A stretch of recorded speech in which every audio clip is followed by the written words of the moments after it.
إن الحمد لله نحمده ونستعينه ونستغفره ونستهديه ونعوذ بالله من شرور أنفسنا ومن سيئات أعمالنا.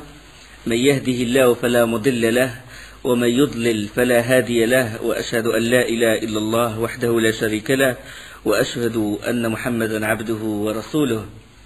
أما بعد، فإن أصدق الحديث كتاب الله تعالى، وخير الهدي هدي محمد صلى الله عليه وسلم، وشر الأمور محدثاتها، وكل محدثة بدعة، وكل بدعة ضلالة، وكل ضلالة في النار.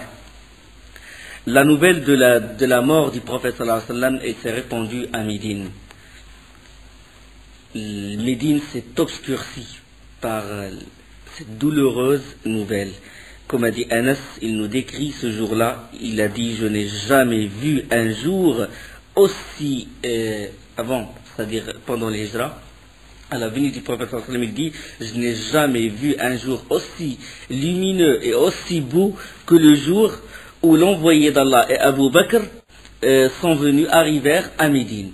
Et j'ai assisté à sa mort, et je n'ai jamais vu un jour aussi obscur et aussi laid que celui où l'envoyé d'Allah est mort. Hadith rapporté par Ahmad al-Darimi et al-Hakim. Omar n'a pas voulu croire. D'autres compagnons n'ont pas voulu croire à la mort du prophète sallallahu alayhi wa sallam. Omar leur a dit: non, celui qui dit ça, c'est un hypocrite. Si j'entends quelqu'un dire que le prophète sallallahu alayhi wa sallam est mort, je vais lui couper sa tête. Le prophète sallallahu alayhi wa sallam est juste allé chez Allah subhanahu wa ta'ala, comme a fait Moussa alayhi salam. Il est allé à la rencontre d'Allah au rendez-vous de 40 jours, et puis il est revenu voir son peuple. Le prophète sallallahu alayhi wa sallam va faire pareil. Et il haranguait la foule dans la mosquée. Abu Bakr Siddiq radiyallahu anhu, lui le seul qui était posé, qui a résisté, qui a montré beaucoup de courage durant cette période, il est sorti de la chambre d'Aïcha radiyallahu anha après avoir embrassé le front du prophète sallallahu alayhi wa sallam, et il demanda à Omar de se taire. Il lui dit: Omar, assis-toi, assis-toi. Et Omar n'arrête pas d'haranguer la foule. Puis après, Abu Bakr, radiyallahu anhu, il a pris la parole. Et puis tout le monde s'est dirigé vers Abu Bakr. Et puis Abu Bakr, il a dit la parole célèbre: celui qui adore Muhammad, Muhammad est mort. Et celui qui adore Allah, Allah est vivant. Allah est vivant. Puis il a dit, il a récité le verset: Innaka mayyitun wa innahum mayyitun. Certes, tu mourras et ils mourront. Et il a récité aussi le verset de Surat Al-Imran: Wa ma Muhammadun illa rasulun qad khalat min qablihi ar-rusul afa in mata aw qutila inqalabtum ala a'qabikum wa man yanqalib ala aqibayhi falan yadurra Allah shay'a wa sayajzi Allahu ash-shakirin. Certes, Mohammed est seulement un prophète. Allah dit dans Surat Al-Imran, le verset 144, Mohammed est seulement un prophète, des prophètes l'ont précédé. Si jamais il mourait ou venait à être tué, retourneriez-vous sur vos talons? Et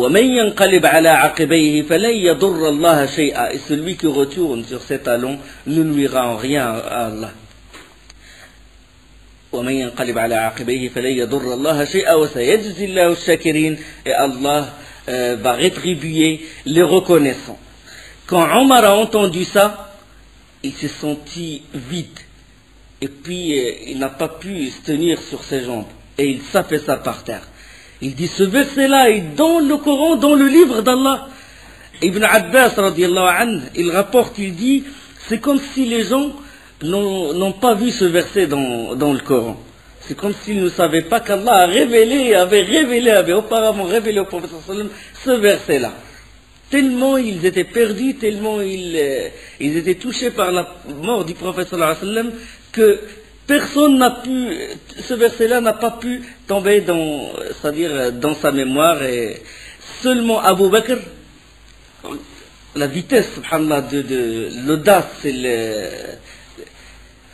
comment il a sorti ce verset-là. Parce que le fahm, la compréhension, le fait de sortir le verset ou la parole au moment qu'il convient, à l'endroit où il convient, c'est pas donné à tout le monde.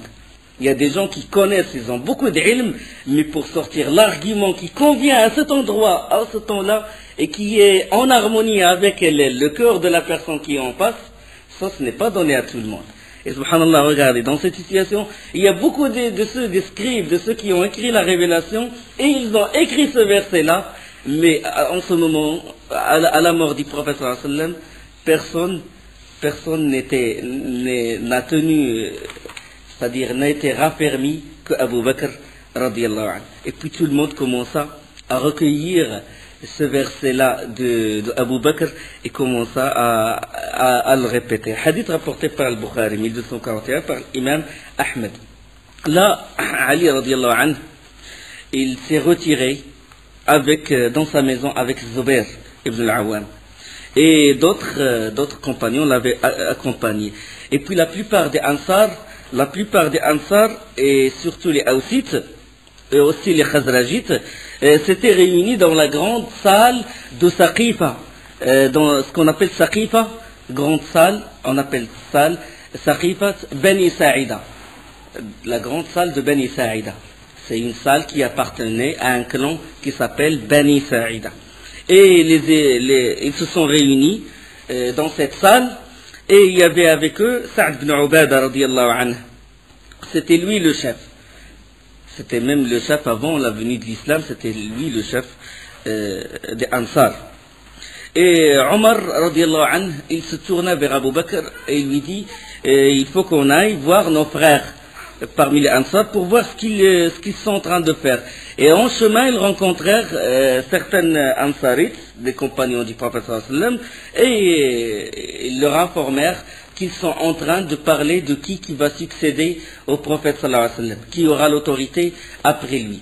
Et ils ont conseillé à Abu Bakr et à Omar de ne pas leur parler carrément. Ils leur ont dit de décider, à vous de décider, puisque vous êtes les émigrants, les prioritaires, et ça veut dire ne les consultez même pas. Mais Omar il a dit non, on va les voir et on va leur parler.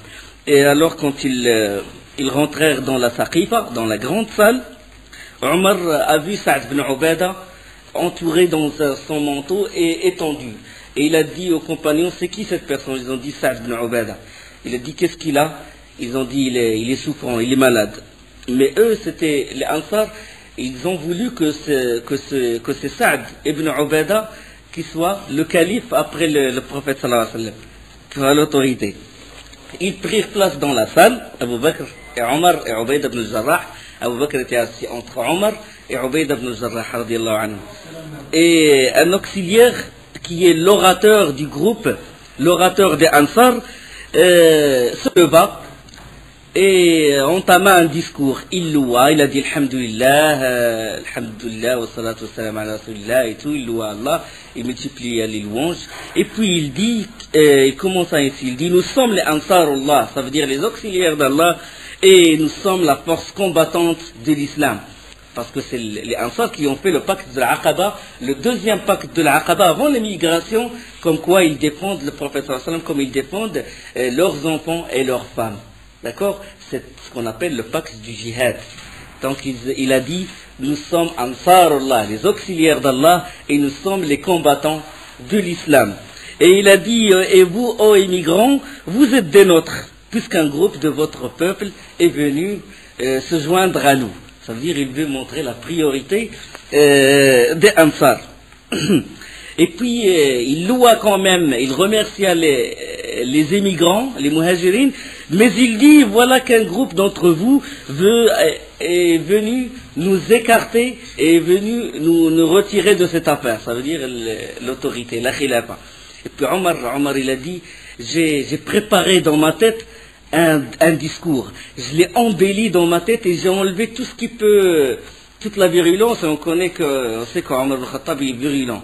Et il l'a embelli. Quand il a voulu prendre la parole, Abu Bakr radiyallahu anhu, il lui fit signe de ne pas parler. Et Omar, puisque Omar qui rapporte ce hadith-là qui est dans le Bukhari, de 1462, il a dit je n'ai pas voulu contrarier Abu Bakr. Puis Abu Bakr se leva, il loua Allah, et puis il fait un discours. Il a dit, Omar ibn Khattab, il a dit, plus beau que le discours que j'ai préparé dans ma tête, avec plus d'éloquence. Tout ce que j'ai voulu dire, il l'a dit. Et puis, on prend l'essentiel de ce discours-là, c'est que Abu Bakr leur a dit, écoutez, le Quraysh, il occupe une place unique et centrale. Unique, lignée héréditaire, elle remonte jusqu'à Ismaïl, alayhi salam, jusqu'à Ibrahim. Centrale, la Mecque. C'est Quraysh qui sont les gardiens du temple d'Allah, de la maison d'Allah. C'est eux qui ont ce privilège. Et les tribus de la péninsule arabique, ils ne peuvent pas se soumettre à quelqu'un d'autre que les Quraysh. Ils ne peuvent pas. Ils ne peuvent se réunir qu'autour d'un Qurayshite. Qu'autour d'un Qurayshite.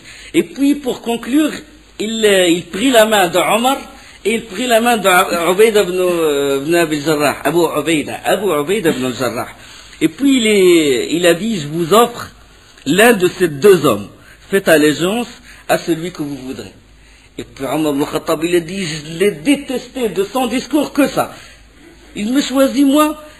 Jamais. Il a dit, si on me donne le choix, dans le hadith qui est rapporté par Bukhari, il dit, si on me donne le choix, c'est-à-dire, j'accepte qu'on me coupe la tête que de prévaloir ou d'avoir l'autorité sur un peuple dont fait partie Abu Bakr. Et il n'a pas aimé ça.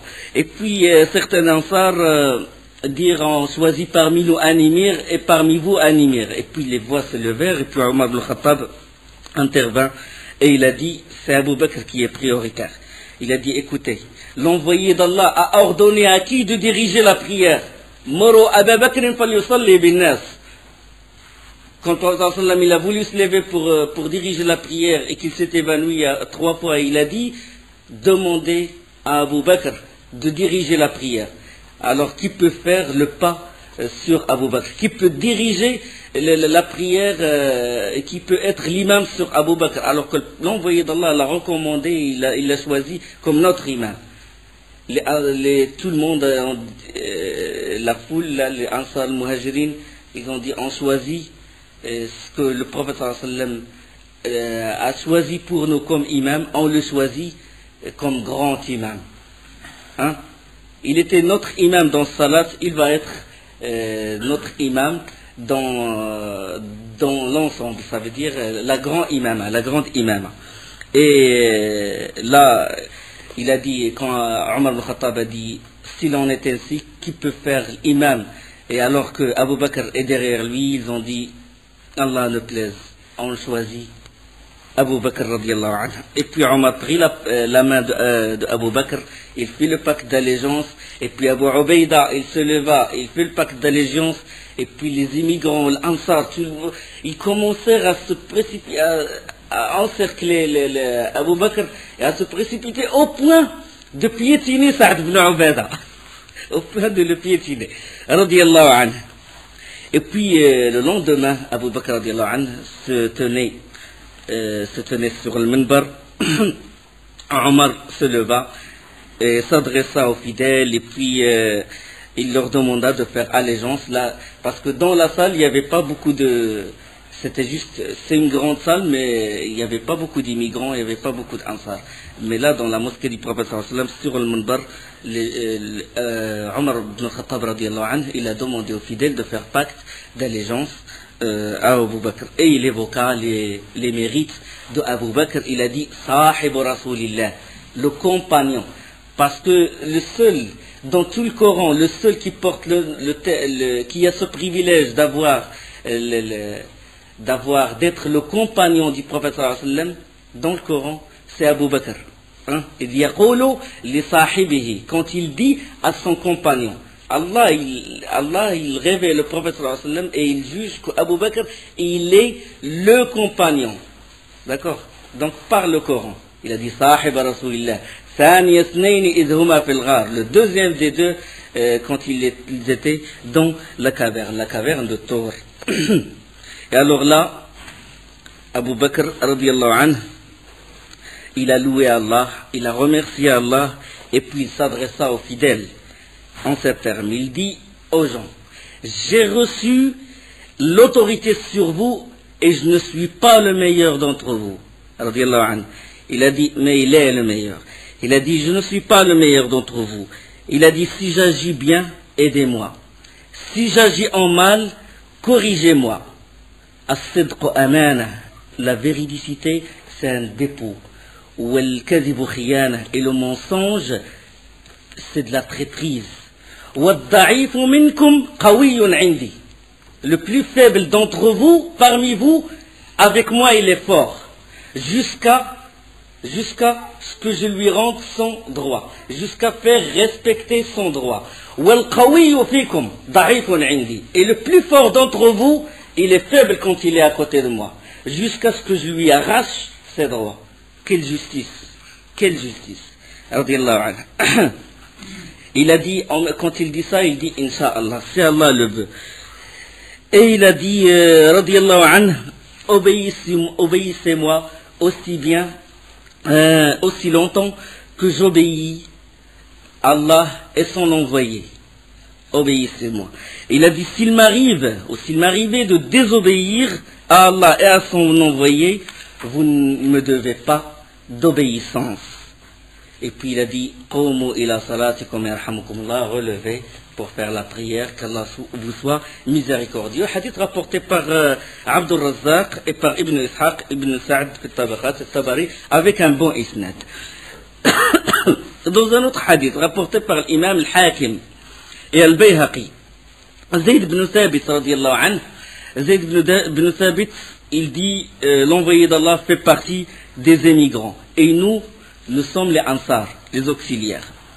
Et il a dit que, puisque le prophète sallam fait partie des muhajirin, des immigrants, de même l'imam doit faire partie des muhajirin. Et comme nous étions Ansar Rasulillah sallallahu alayhi wa sallam, les auxiliaires du prophète sallallahu alayhi wa sallam, nous serons les auxiliaires du successeur du prophète sallallahu alayhi wa sallam. Et puis il prit la main d'Abu Bakr, il fit le pacte d'allégeance avec lui. Et quand Abu Bakr monta sur le manbar, il dévisagea les fidèles et il dit, où est Ali? Et là, certains Ansar se levèrent et le ramenèrent Ali radiallahu anhu. Et puis Abu Bakr lui dit, fils de l'oncle de l'envoyé d'Allah et le mari de sa fille, est-ce que tu as l'intention de casser la jama'a des musulmans, ça veut dire de casser le groupe des musulmans, casser le bâton, ça veut dire la force des musulmans? Et Ali radiallahu anhu, il répondit, il dit, pas de récrimination, ou pas de répit, ou pas de ressentiment contre toi, au calife de l'envoyé d'Allah. Et il se leva et fit le pacte d'allégeance à Abu Bakr. Ali, il a fait le pacte d'allégeance à Abu Bakr. Le hadith, il est sahih, il est rapporté par le Hakim et le Bayhaqi. D'accord? Et de même, il a demandé qu'on ramène Zubayr ibn al-Awwam, il a tenu les mêmes propos et il a fait le pacte d'allégeance à Abu Bakr. Donc ça, c'est une version authentique, comme quoi Ali, il a fait le pacte d'allégeance à Abu Bakr. Mais il y a un autre texte que je vais lire après, qui est rapporté par l'imam al-Bukhari. Est-ce que Ali a fait le pacte 6 mois plus tard ou avant? De toute façon, ça c'est un texte authentique qui montre comme quoi Ali a fait le pacte d'allégeance, et l'autre aussi, qui est rapporté par le Bukhari. Et Al-Bayhaqi, rahimahullah, qui rapporte ce hadith, il rapporte que Abu Ali al-Hafid a dit, j'ai entendu Muhammad ibn Ishaq, là il rapporte d'un autre cheikh, Muhammad ibn Ishaq ibn Khuzayma, dire Muslim ibn al-Hajjaj, le grand Muslim, celui qui a écrit l'authentique, le deuxième authentique, Sahihain, Bukhari wa Muslim ibn al-Hajjaj, m'interrogeait à propos de ce hadith. Muhammad ibn Ishaq ibn Khuzayma, Muslim, il lui posa la question sur ce hadith-là. Il lui dit, Ibn Khuzayma, Muhammad ibn Ishaq ibn Khuzayma, a écrit ce hadith-là dans un feuillet, dans un document, et puis il l'a lu devant Muslim. Et Muslim a dit, ce hadith-là vaut une chamelle. Ça veut dire une fortune. Hein? Et Muhammad ibn Ishaq, il lui dit, ce hadith-là, il vaut plus que ça. Il vaut des étoiles. Là, tout ce qui s'est passé, alors que le prophète sallallahu alayhi wa sallam, dans la chambre de Aïcha, étendu, hein, couvert par le drap et tout, et étendu. Et là, qu'est-ce qui s'est passé? Les compagnons, ils étaient, comme j'ai dit, étaient préoccupés par le problème de qui va être le calife. Certains compagnons, ils dirent à Abu Bakr, aux compagnons de l'envoyé d'Allah est vraiment mort, parce que d'autres étaient dans le doute toujours. Il a dit oui. Et quand il a dit oui, ça y est, parce que Abu Bakr, il est le véridique. Et puis ils ont dit, il leur recommanda que c'est les Bani Abdel Muttalib qui vont avoir le privilège de laver le corps du prophète sallallahu alayhi wa sallam. Hadith rapporté par Ibn Majah, par Tirmidhi Tabarani, avec un bon isnad, avec une bonne chaîne de rapporteurs. Et effectivement, après la prière, les membres de la famille du prophète sallallahu alayhi wa sallam décidèrent de le préparer pour l'ensevelissement, et ils se rendirent dans l'appartement de qui? De Aïcha radiallahu anha. Les membres c'était qui? C'était Ali radiallahu anhu, l'Abbas ibn Abd al-Muttalib, al-Fadl ibn Abbas, Qusam ibn Abbas, et Shukran, l'affranchi du prophète sallallahu alayhi wa sallam, et Osama ibn Zayd aussi. Osama ibn Zayd. Et alors, une autre personne est venue voir Ali. Il s'appelle Aws ibn Khuli. Mais lui, il ne fait pas partie de la famille du prophète sallallahu alayhi wa sallam. Mais il pria, il supplia Ali pour qu'il le laisse rentrer et assister. Il a assisté au lavage du prophète sallallahu alayhi wa sallam. Il a dit, moi je représente, je te conjure par le droit de notre compagnie, de ce qu'on a partagé avec le prophète sallallahu alayhi wa sallam, est-ce que tu peux me laisser rentrer et assister au lavage du prophète sallallahu alayhi wa sallam? Et il rentra, il s'assit, c'est lui qui a représenté les Ansar. Aïcha radiallahu anha, elle raconte dans le hadith de Abu Dawud ibn Majah, avec une bonne chaîne de rapporteurs, que quand ils ont voulu laver le prophète sallallahu alayhi wa sallam, un débat s'ouvrit. Fallait-il déshabiller le prophète sallallahu alayhi wa sallam et le laver comme on lave nos morts, ou est-ce qu'on le lave au-dessus de ses vêtements? Ils divergèrent dans leurs propos, et puis tout d'un coup, subhanallah, Allah les a frappés de sommeil. Toute la famille, l'Abbas, Qusam, tout le monde. Et puis une voix, ils entendirent tous une voix laver le prophète sallallahu alayhi wa sallam au-dessus de ses vêtements. Et quand ils se levèrent, tous ont entendu la même chose. Qui a dit ça? Allahu a'lam. Quelqu'un, Allah l'a envoyé. Et là, comme j'ai dit, personne n'a connu celui qui a appelé, et ils le lavèrent, le prophète sallam sur ses vêtements sans le déshabiller. L'Abbas et ses fils, Al-Fadl et Qusam, aidèrent Ali à retourner le corps du prophète sallallahu alayhi wa sallam. Ali, il a pris le corps du prophète sallallahu alayhi wa sallam et il l'a mis sur ses épaules. Et Shukran et Osama ibn Zayd, c'est eux qui versaient l'eau sur le corps du prophète sallallahu alayhi wa sallam. Et c'est Ali qui le frottait. Et l'Abbas, c'est lui qui le tournait avec le Fadl et Qusam. Hein? Et ils l'ont lavé.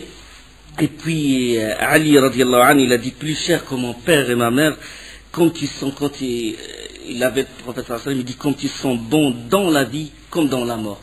Et dans un autre hadith, il dit, j'ai voulu voir en le prophète sallallahu alayhi wa sallam quelque chose qu'on voyait d'habitude chez les morts. Il a dit, je n'ai vu aucun signe de mort dans le visage du prophète sallallahu alayhi wa sallam, dans son corps. Il a dit, il semblait plongé dans un sommeil. Subhanallah.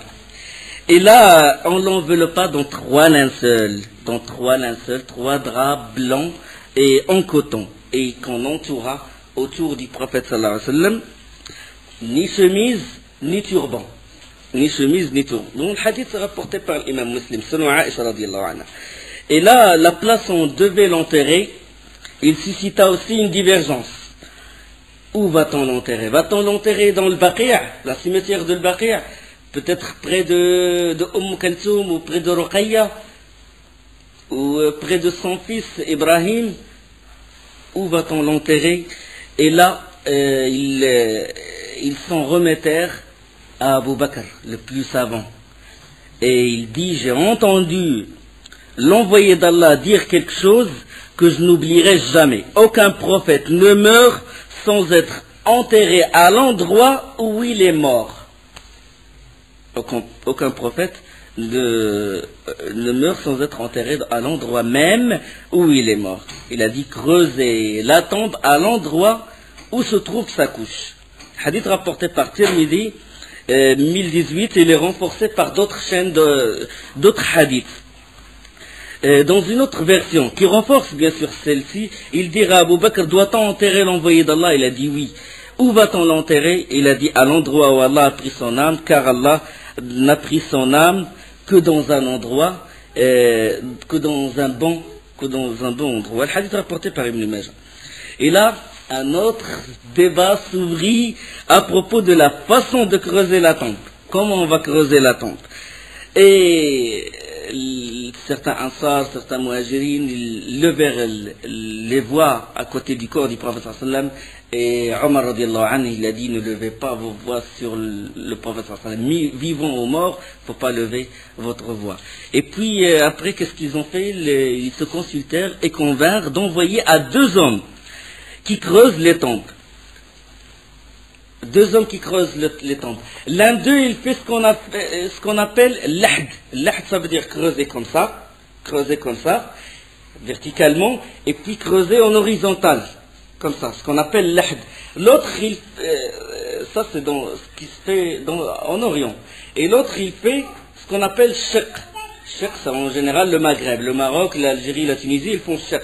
Ils creusent comme ça, comme un web, comme ça, mais ils ne creusent pas comme ça. D'accord? Shaq. Hadith d'Ibn Majah, avec un beau isnad. Et le premier qui est arrivé, ils ont dit le premier qui arrive, c'est celui qui va creuser la tombe du prophète sallallahu alayhi wa sallam. Le premier qui est arrivé, c'est un ansarite qui fait ce qu'on appelle l'ahd, qui creuse verticalement et puis il creuse comme ça en horizontal. Hein? Et c'est lui qui a creusé les tombes des martyrs de Badr. C'est lui qui a creusé. Et les savants ont déduit de ça que le lahd, ça veut dire creuser en vertical puis en horizontal, est mieux que shaq, que de creuser juste comme ça et de mettre le mort au fond du creux. D'accord? Le lahd, il est mieux. Et selon Ibn Abbas, l'envoyé d'Allah a dit, le lahd est pour nous et le shaq pour d'autres que nous. Les deux sont autorisés, mais le lahd est mieux. Le lahd est mieux. Hadith, l'Albani, Cheikh Albani, rahmallah, il a dit, c'est hadith son isnad est faible, mais il est renforcé par d'autres hadiths, et il a jugé que ce hadith-là est hasan, est bon, est sahih. Dans le livre de Ahkam Janaiz wa Bid'a, dans le livre de les règles des funérailles et les innovations dans ces règles. Et c'était Ali radiallahu anhu, l'Abbas et le Fadl ibn Abbas, ou c'est Ali et l'Abbas et le Fadl, c'est eux qui ont aidé ce Ansarit à creuser la tombe du prophète sallallahu alayhi wa sallam. Shukran, qu'est-ce qu'il a fait? L'affranchi du prophète sallallahu alayhi wa sallam, il a étalé un tissu, un drap rouge sous le prophète sallallahu alayhi wa sallam dans la tombe. Il a étalé un tissu. Et hadith dans le Muslim. Et là, dans le hadith d'Ibn Majah, ils ont dit aussi à Abu Bakr, doit-on faire la salat sur le prophète sallallahu alayhi wa sallam, salat du janaza?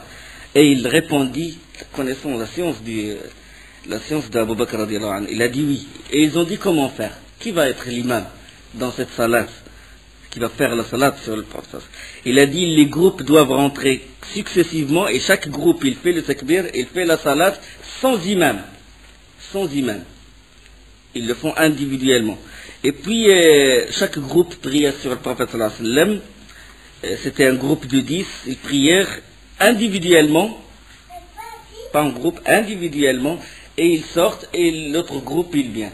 C'était la famille, son clan, après c'était le muhajirin, ansar, après les femmes, et après c'était les enfants qui ont fait la prière sur le prophète sallallahu alayhi wa sallam. Et il fut enterré la veille du mercredi. Donc il est mort le lundi. Le jour du lundi, il y avait le problème sur la khilafa, etc. Le mardi, c'était pour le laver, sallallahu alayhi wa sallam, et creuser la tombe et le mettre dans le linceul. Et c'est le mardi soir, la nuit, la veille du mercredi, il fut enterré, sallallahu alayhi wa sallam. Maintenant, la dernière personne à avoir touché le prophète sallallahu alayhi wa sallam, avoir quitté le prophète sallallahu alayhi wa sallam. Donc il y a deux versions. Il y en a qui disent que c'est Qutam ibn Abbas. Il y a l'autre version, c'est le Mughira ibn Shu'ba. Qu'est-ce qu'il a fait le Mughira ibn Shu'ba? Le prophète sallallahu alayhi wa sallam est dans sa tombe, avant qu'il remblait, si vous voulez. C'est ça, il couvre la tombe. Il a fait comme ça, il a enlevé sa bague et il l'a jetée dans la tombe. Il a dit, ma bague est tombée. Et il est descendu dans le creux, et puis il a pris sa bague et il toucha le corps du prophète sallallahu alayhi wa sallam, pour qu'il soit le dernier. La concurrence pour faire le bien. D'autres, ils disent que c'est le Qatam ibn Abbas qui était le dernier à... Mais on peut réunir de toute façon entre les deux versions. Entre les deux versions. Aïcha radiallahu anha lui posa la question ça veut dire, si le prophète sallallahu alayhi wa sallam avait donné la khilafa, à qui il va la donner? Et il a dit Abu Bakr. Et puis, hadith il est rapporté par Muslim de 1385 et par l'imam Ahmed. À qui le prophète sallallahu alayhi wa sallam aurait donné la khilafa? Et il a dit à Abu Bakr radiallahu anhu. À qui après? Il a dit Omar. Et le troisième c'était qui? Il a dit Abu Ubaida ibn Jarrah radiallahu anhu. Là, concernant c'est un texte que j'ai évoqué pour parler de la priorité de la khilafa de Abu Bakr radiallahu anhu. Là, je vais parler d'un petit problème qui a eu lieu entre Fatima radiallahu anha et Abu Bakr. Mais on sait que tout ce qu'a laissé le prophète sallallahu alayhi wa sallam comme héritage, il fut distribué en aumône. Et la Fatima radiallahu anha, sa seule fille, normalement, il doit avoir comme héritage la moitié de la fortune du prophète sallallahu alayhi wa sallam. Mais puisque les prophètes, ils ne laissent pas d'héritage, donc il n'a pas eu cet héritage-là. De même les femmes du prophète sallallahu alayhi wa sallam, de même l'Abbas, il n'a rien eu de ce qui est resté au prophète sallallahu alayhi wa sallam. Et là, dans Sahih al-Bukhari, hadith numéro 3711, Fatima, il a réclamé sa part du fay' de Médine. On a dit que le fay', c'est le butin qu'on s'approprie sans guerre. D'accord? Et il a réclamé également le fay' de Fadak. On a parlé de Fadak, la bataille de Khaybar, les Juifs de Fadak. Et il a également le cinquième, ce qui restait du cinquième du butin de Khaybar. Et Abu Bakr a dit, l'envoyé d'Allah a dit, nous les prophètes, on ne peut hériter de bien de nous. Les gens ne nous héritent pas. Ce que nous laissons de bien est aumône. Ma tarakna fa huwa sadaqa. La yurathu les prophètes, on n'hérite pas les prophètes. Et il a dit, la famille de Mohammed aura sa part de l'argent de la caisse de l'État. Aura sa part de fay, de butin, tout ce qui est propre à la famille du prophète sallallahu alayhi wa sallam, dans le ghanima, etc. Et Fatima, il a eu un certain ressentiment contre Abu Bakr, et après à la mort de Fatima, parce que on sait dans le hadith qu'il a dit, le prophète sallallahu alayhi wa sallam a dit, tu es la dernière à me rejoindre. 6 mois plus tard, elle est morte. Ali radiallahu anhu, il l'enterra, mais sans informer Abu Bakr Siddiq radiallahu anhu. Et après Ali, il invita Abu Bakr, et chez lui, il a dit, nous connaissons certes ta prééminence, et nous savons ce qu'Allah t'a accordé, et nous ne sommes jaloux d'aucune des faveurs dont Allah t'a gratifié. Mais tu nous as mis devant un fait accompli, sans nous laisser le temps, sans nous laisser le choix. Ça veut dire qu'ils étaient très occupés et tout, et qu'Abu Bakr, mais ça veut dire que la situation, il exige qu'il y ait un calife directement après la mort du prophète sallallahu alayhi wa sallam. Il n'y a pas de temps d'attente. Et alors là, il a dit, il a dit, tu ne nous as pas léché de soie, alors que nous pensions, puisque nous faisions partie de la famille du prophète, sallallahu alayhi wa sallam, que nous avons un certain privilège.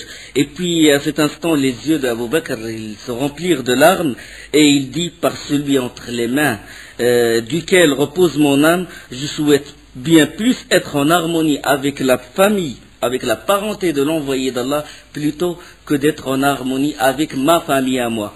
Et puis, Ali radiallahu anhu, et il dit également ce qui s'est passé à propos de l'héritage, je n'ai pas dévié de la vérité. C'est ça la vérité. C'était ça. C'était qu'on ne doit pas hériter les prophètes. Et alors, Ali radiallahu anhu, il lui a dit rendez-vous ce soir pour le pacte d'allégeance. Rendez-vous ce soir pour le pacte d'allégeance. Donc c'est ça, quand j'ai évoqué cette version qui est rapportée par le Bukhari et celle qui est rapportée par le Hakim, vu ma faiblesse dans la science, je n'ai pas réussi à réunir entre les deux versions. Je les ai évoquées comme ça. La version qui est rapportée par le Hakim, c'est une preuve comme quoi Ali, il a fait le pacte d'allégeance à Abu Bakr, et cette version qui est rapportée par le Bukhari, c'est une autre preuve mais 6 mois plus tard. Mais je sais pas, je n'ai pas réussi à faire la réunion entre les deux versions. Il faut consulter les savants pour ça. Et donc, la preuve aussi, certaines, ils s'accrochent sur une chose, ils disent que peut-être ils se basent sur un verset du Coran comme quoi on peut hériter les prophètes. Ceux qui veulent faire douter les gens sur l'équité et sur la priorité d'Abu Bakr, ils disent écoutez, il y a un verset du Coran qui nous dit wa waritha Sulayman Daoud, et Sulayman a hérité de Daoud. Wa waritha Sulayman Daoud wa qala ya ayyuha an-nas 'allimna mantiqa at-tayr wa utina min kulli shay' inna hadha lahu al-fadl al-mubin. Dans la sourate 27, verset 16, et Salomon hérita de Daoud et dit, ô homme, on nous a appris le langage des oiseaux et on nous a donné part de toutes choses, c'est là vraiment la grâce évidente. Donc, comment on peut répondre? Que Sulayman, il a hérité de Daoud, alayhi salam. Là, c'est l'héritage, il ne vise pas les biens matériels, mais il vise quoi? La prophétie et la royauté. Sulayman est roi, Daoud est roi. Parce que si le verset il parle, s'il s'agit d'héritage des biens matériels, ça serait banal, ça veut dire le verset il n'a aucune importance, vu qu'il parle de l'éminence de Sulayman et de Daoud, il ne va pas parler des biens matériels, il va parler sinon tout le monde, les gens, ils héritent les autres. Pourquoi il va Allah subhanahu wa ta'ala? Non, pour montrer la valeur de ces deux prophètes, il dit que Daoud ou Sulayman a hérité la prophétie et la royauté de Sulayman. Sulayman a hérité de la prophétie et la royauté de Daoud alayhi salam.